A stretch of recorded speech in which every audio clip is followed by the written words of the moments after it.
ఇప్పుడు పెళ్లి చేసుకుందామన్న ప్రతి ఒక్క మగాడికి కింద గజ్జలు వణకుతున్నాయి. ఎందుకో చెప్తా చూడు. ఈ ఇన్సిడెంట్ గుంటూరులో జరిగింది. వాళ్ళ హస్బెండ్ కి బిర్యానీలో 20 నిద్ర మాతలు కలిపి ఇచ్చిందంట మహాతల్లి. వాడు పడుకున్నాడు ఏదో వదిలేయచ్చు కదా అని లవర్ వచ్చాడు. ఆ లవర్ తో కలిపి ఊపిరాడకుండా దిండి పెట్టి చంపేసిందంట. హార్ట్ అటాక్ అని చెప్పి నమ్మించడానికి ట్రై చేసింది.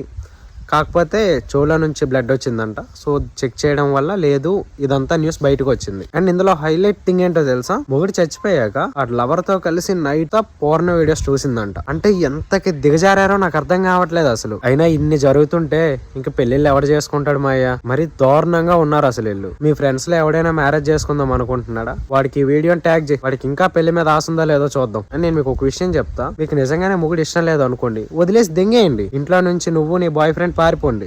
వాడు ఒక సంవత్సరం వాడుకొని వదిలి దెంగుతాడు. మళ్ళీ మీరు మీ మొగుడి దగ్గరికే వస్తారు. అర్థమవుతుందా? అంతేగాని మొగుడిని చంపేయకండి అమ్మా. కావాలంటే మీకు ఇష్టం లేకపోతే వదిలేసి దెంగేయండి. ఈ స్టోరీ కొంచెం నీ పిల్లానికి పంపించు. ఏంటే బాబు ఇలా ఉన్నారా అని చెప్పి. అర్థమవుతుందా? నాకు తెలిసి నువ్వు పంపిస్తే నేను నేసుద్ది అది. దీని మీద మీ ఒపీనియన్ కామెంట్ చేయి, మర్చిపోకు.